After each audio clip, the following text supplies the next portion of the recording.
Motorcycle News is brought to you by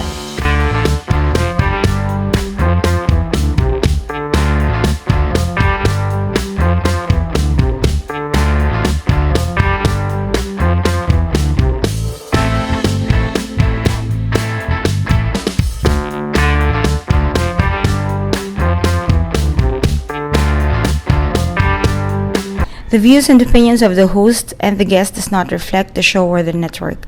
For your comments and suggestions, you may just email it to motorcyclenewsmagazine@gmail.com.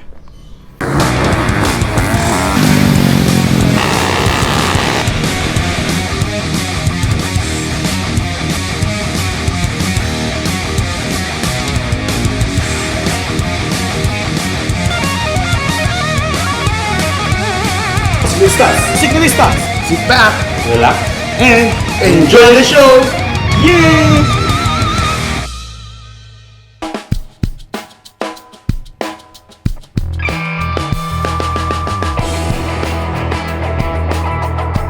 Mga ciclistas, ako si Mel Aquino.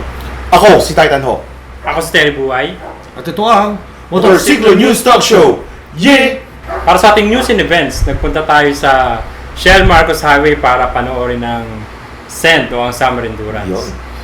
At syempre, nagpunta naman tayo ng Clark International Speedway kung saan naganap ang FORS, Flat Out Race Series, for the racers, by the racers. And also, we have the Monkey Garage Bike Night at Vintage Cafe. Nagkaroon naman ng MOA ang Kimco at ang Hale Band. Ayan, syempre. At tungkol pa rin sa Kimco, i-launch na ang kanilang bagong scooter, ang Super Z 125 at ang Agility RS Naked 125. And of course, pinunta natin ang Ducati Cup kung saan ginap nila ang awards night for 2015. And of course, nagkaroon din tayo ng MOA signing together with Bacchus Energy Drink and together with Ducati Philippines, Ducati Manila. Diyan po ginanap sa may Katipunan Avenue. And of course, pumunta tayo sa Olongapo City kung saan nasaksihan natin ang MotoFest 3. And of course, huwag din natin kalimutan, papalabas natin ang last part of part 3 ng The Clash of the 150cc Underbones.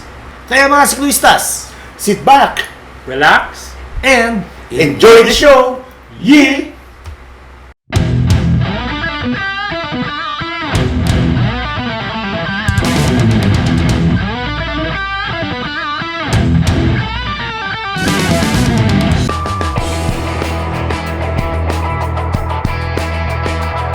So mga papi, isa na namang Summer Endurance ang naganap ngayon dito sa Shell Marcos Highway.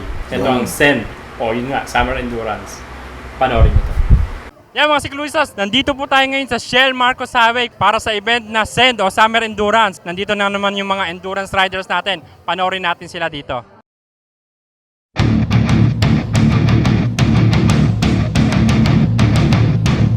Ito na yung 4th edition niya since 2013. Close to 300 po kami ngayon. So kailangan namin talaga rito is may long riding experience at hindi lang basta long ride to, kailangan po talaga ay mahaba po ang kanyang ride.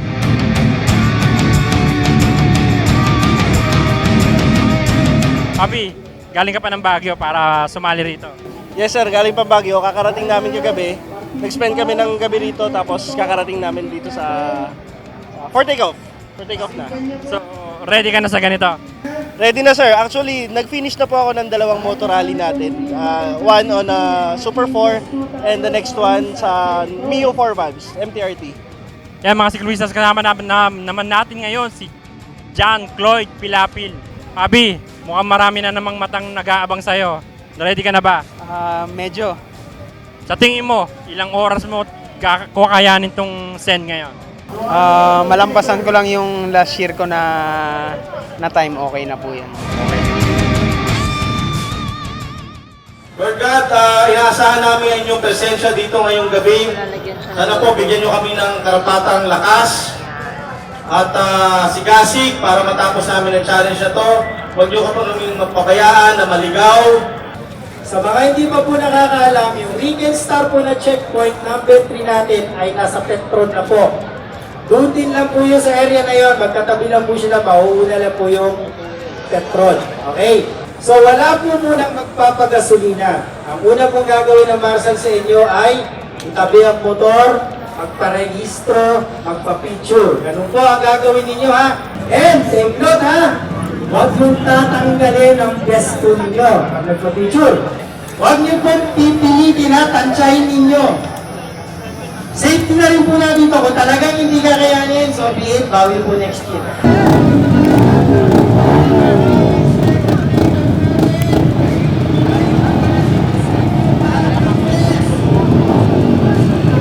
So mga siklista, sila minuto na lang, tatakbo na ang SEN. So ito, hintay ko na sila. Abangan nyo lang ang mga resulta pagkatapos na ito kanina ito.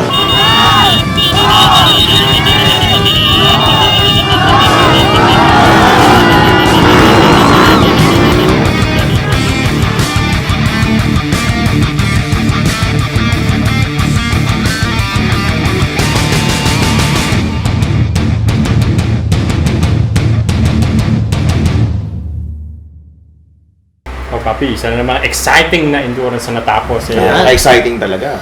At nakita ko, maturing talaga ito si Cloyd Pilapin ha. Oo, eh. Umabaw talaga. Oh, mamaw. Umabaw talaga. Hindi, may, yung riding lang. Oo. Riding. Well, pumunta naman tayo ng Clark International Speedway kung saan naganap ang Flat Out Race Series for the racers by the racers. Panoorin nyo to. Actually, Force started out with si Enzo Pastor and together with us. Before kasi we were into track days lang and also nagtuturo din kami noon ng circuit racing.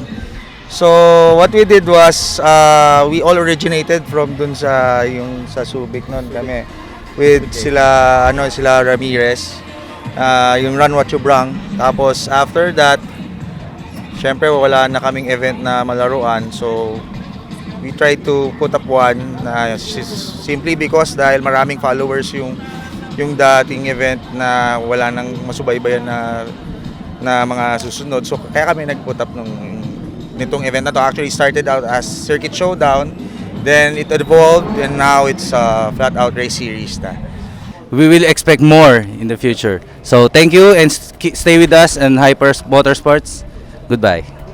So ayan mga siklista sa naganap sa Force or yung Flat Out Race Series. And pumunta naman tayo sa Vintage Cafe sa Marikina City kung saan nasaksihan natin ang Monkey Garage Bike Night. Kaya mga siklista, panoodin nyo to. Okay, so mga sikliwistas, magandang hapon sa inyo. Nandito tayo ngayon sa Vintage Cafe kung saan nagaganap ang Garage Monkey Custom presents Bike Night. So maraming mga riders ngayon na nandito ngayon. And of course, they have bikes, bands, and booze. Tara mga siklistas, pasok tayo sa loob.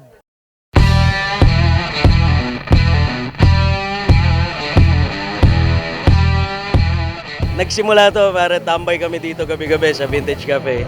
So naisip namin mga monkeys na paramihin natin. Mas maganda magsama-sama tayo, kasama natin ibang MCs, mga motorsiklo, sa mga riders galing sa ibang lugar. Well, itong gabing to napakasaya. Nakita ko yung mga old friends, saka yung mga dating nakakasama sa ride. Kung ano man yung motor mo, small, large, kung ano man yung displacement, you do your own custom work, sama-sama tayo, ride tayo. So mga siklistas, ayan po, Jorge Jacinto and Mick Ison, Garage Monkey's Costume. Mga siklistas, balik sa inyo. Kaya mga siklista, nakita natin, napanood natin mga nagagandang mga classic bikes sa Vintage Cafe. Oh, mga papi, Yun. nagkaroon ng signing. Ayan, Ang signing team, bonus? Hindi. tayo ba? ang team ko at ang bago nilang ambassador. Ayan. Ang Hail Band. Yun. Panoorin nyo to. In behalf of Kimco Philippines Incorporated, allow me to welcome each and every one of you, our media friends, partners, and guests. We officially would be having our contract signing for the next ambassador of Kimco Motorcycles. Now, we would like to ask the Kimco Chairman, Mr. Manny Chang, and the Kimco, our President, Mr. Charles Cheng, together with the Hail Band leader, Champion Pio, for the symbolic handshake.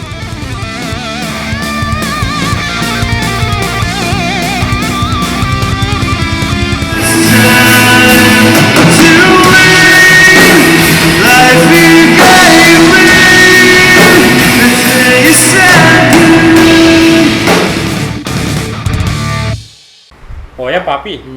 Ang pogi, di ba? Oo naman. Hindi kayo yung Sino? Kala ko kami. Pero Paps, pag-usapan pa rin natin yung Kimco na ginanap dito sa Blue Leaf. Yung nilaunch nila, yung bagong motorsiklo. Yan. Uy, bago. Exciting yan Ito yung Super Z 125 at ang Agility RS 125. Check this out.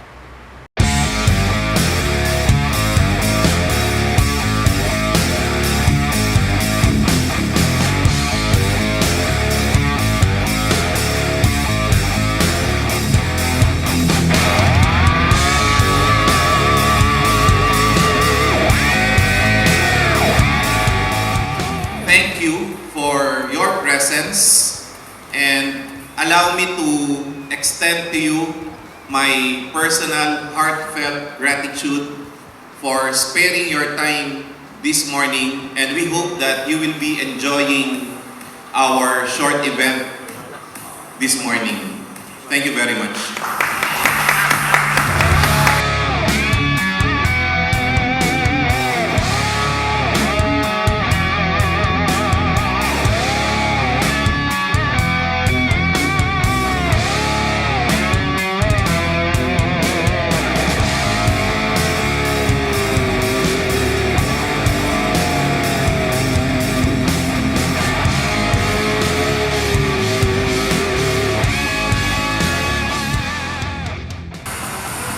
Ladies and gentlemen, formally announcing our G-Plus 2016 model lineup.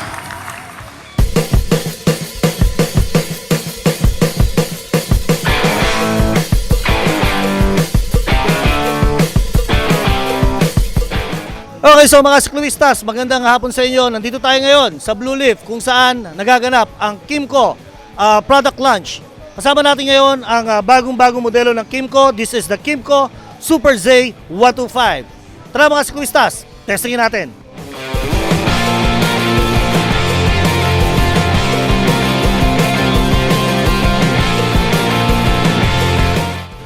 Okay, so mga siklistas, nasubukan na natin ang Kimco Super Z 125.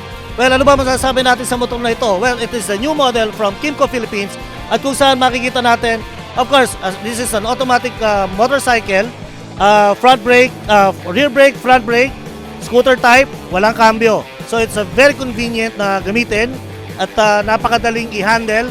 So mapapansin natin na malapad yung kanyang flat floorboard and also meron siyang lagayan ng mga gamit dito sa bandang harapan.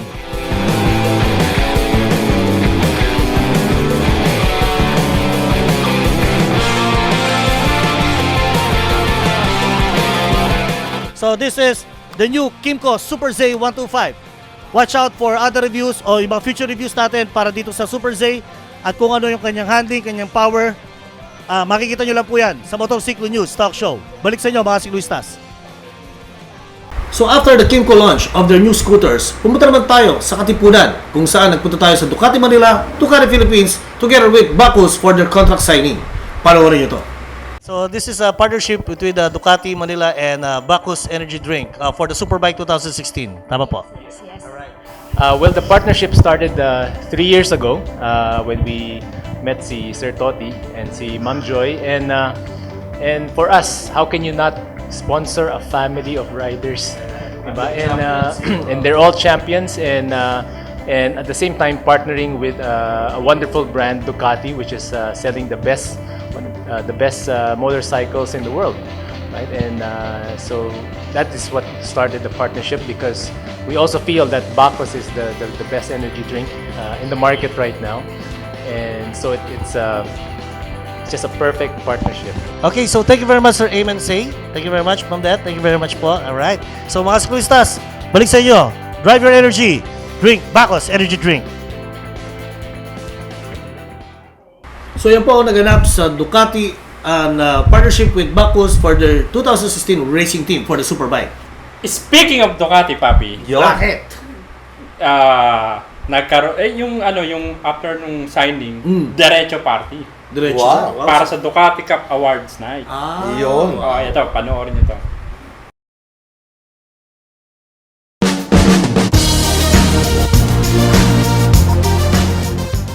Anyway, thank you very much, guys, for coming. We had a very nice 2015. We had a very healthy Ducati Cup. Okay, so Sir Toti, you were awarded kanina nung ano yung championship na nakuha niyo, sir? Yung trophy yung hawak kanina. Well, we were here for the Ducati Cup awarding, no? So nag-award tayong trophies. Pero for 2015, TJ and Troy, who will be racing the Nationals, won't be racing the Ducati Cup anymore. Pati ako, more exciting. Imagine we have two young guns who's gonna challenge the best of the best, di ba?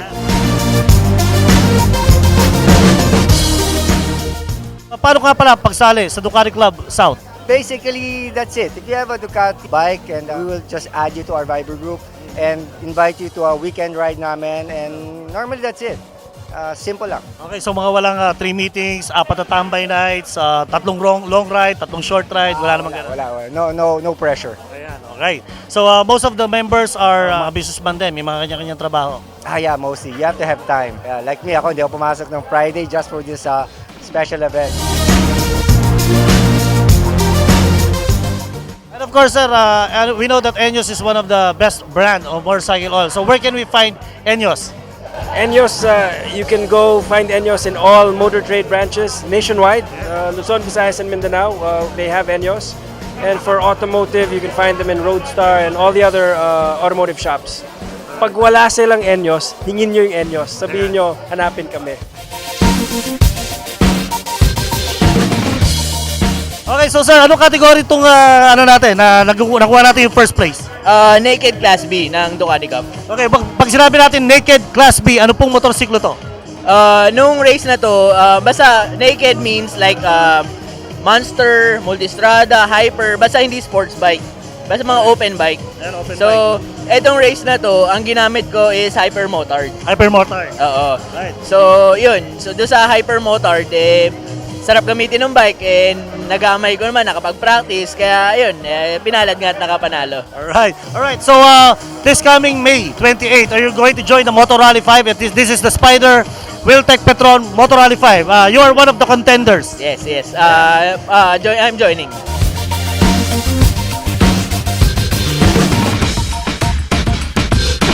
So, inviting you to the 2016 Ducati Cup first leg this weekend at the Batangas Racing Circuit. Hope to all see you there.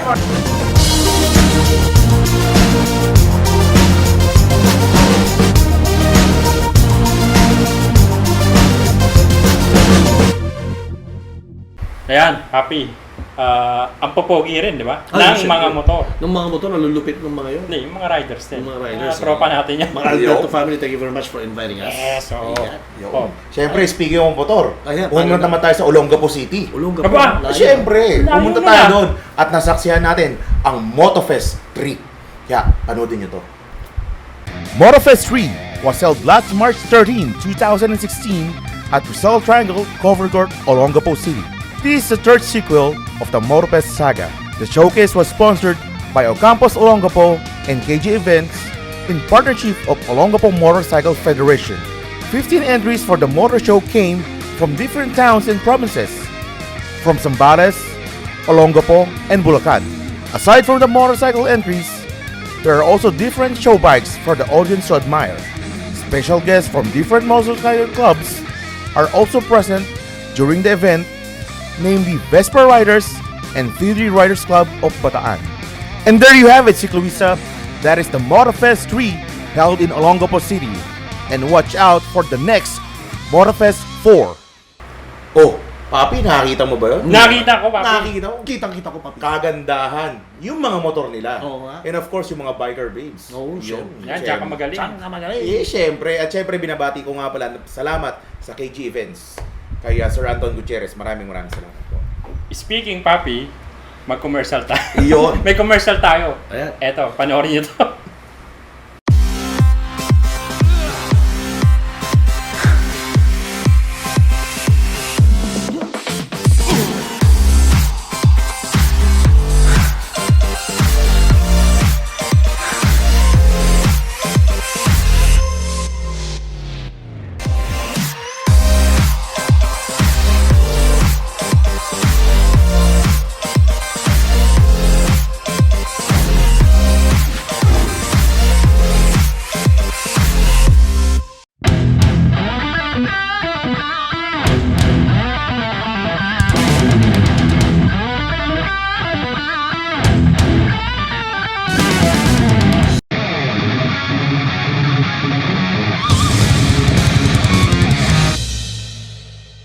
Well, Paps, ito, pag-uusapan naman natin ngayon yung part 3 ng Clash of the 150cc Underbolts. Yan. So ngayon, yung part 1, pinag-usapan natin yung technical specs ng motorsiklo. Yes, tama. Ayan, at saka yung kanyang seat height, yung handling, kung okay ba yung Riding position. o riding posture. Then yung part 2 naman po ay sinubukan naman natin alamin kung ano mga pinakamatipid sa tatlong motorsiklo. Gas consumption. Gas sa fuel efficiency. At ang pangatlo mga kaibigan, eto, panoorin nyo.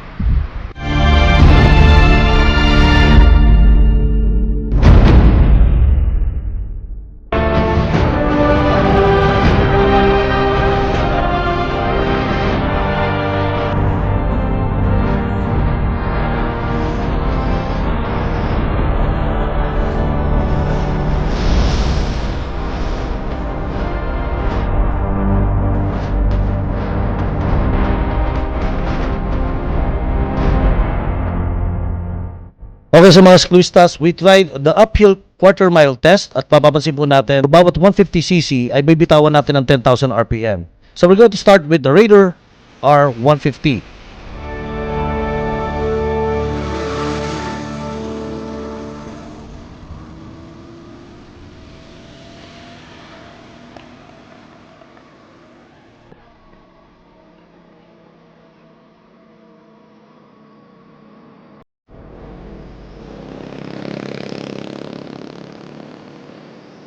Okay, so the Raider 150 got a 24.7 seconds. Then we're going to use the Sniper, the MX 150i.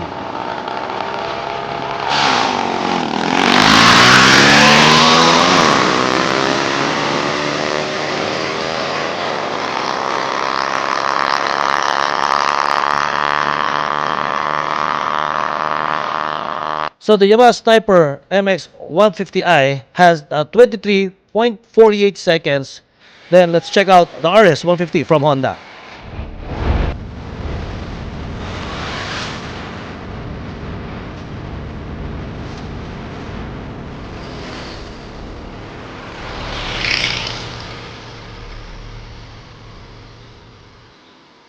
Okay, for the RS 150, it has 22.10 seconds. The Raider 150 has 24.7 seconds. The Sniper has 23.48 seconds. And topping, the most powerful underbone, is the Honda RS 150 with 22.10 seconds. All units, all 150cc, binitawan ng 10,000 RPM.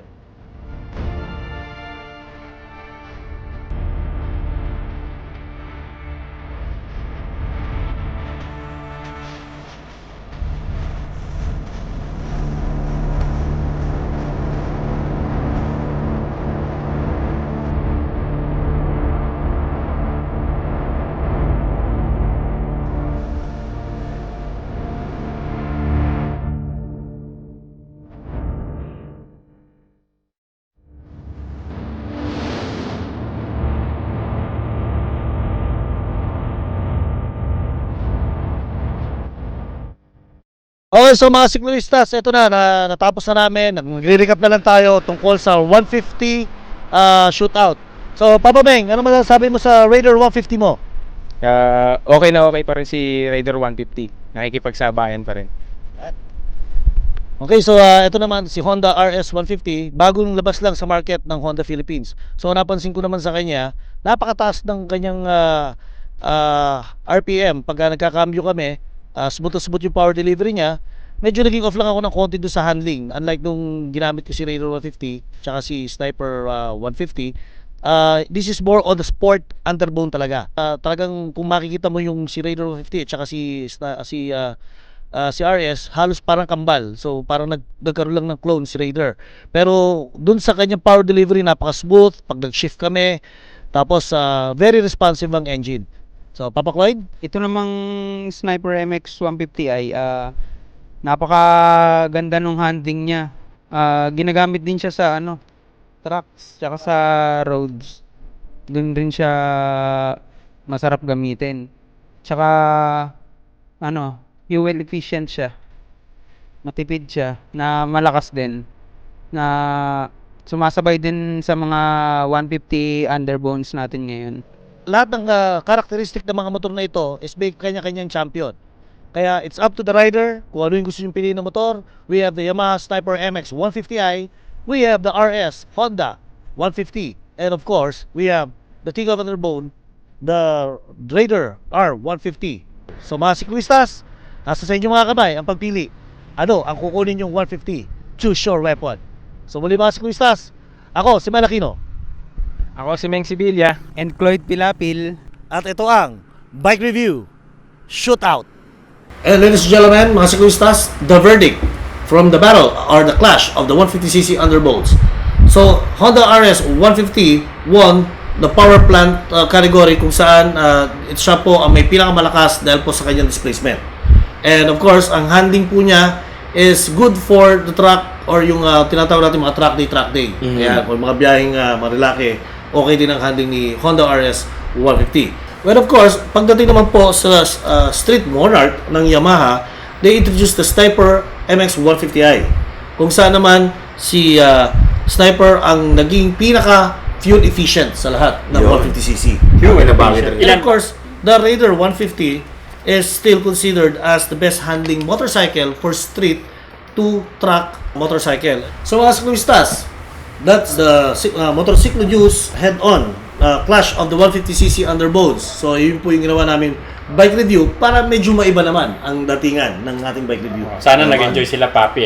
Mukhang mahirap naman yung ginawa nyo para sa pag-review. And syempre, lahat po ng mga napanood nyo is base po sa mga test na ginawa lang po namin. So hindi ito included ang Department of Energy. Hindi involve ang LTO rito. Wala. So mga siklistas, yun po ang bike shootout, the clash of the 150cc underbolt.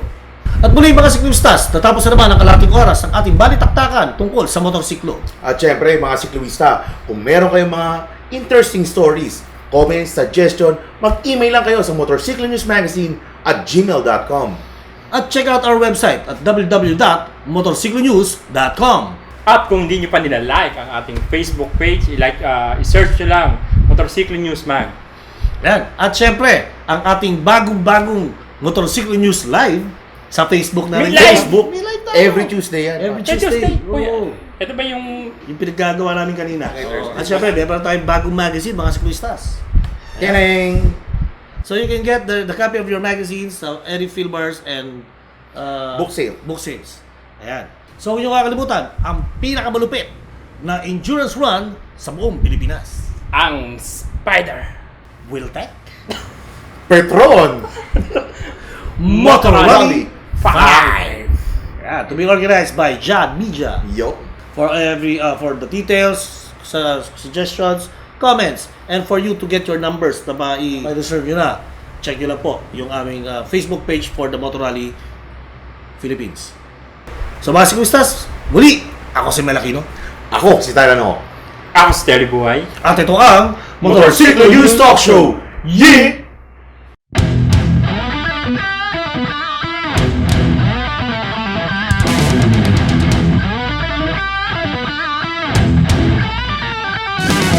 Anong kulay ng brief mo? Pink. Wow! Ito na naman yung abangan ng mga sikluwistas natin. Anyways, back to you. Taspasan tayo, tas mo kami mo, Dabs. Nangala ng Ama, Anak, Espiritu Santo, Amen. Lalong-lalo na yung mga kasama ko rito ngayong gabi. Motorcycle News is brought to you by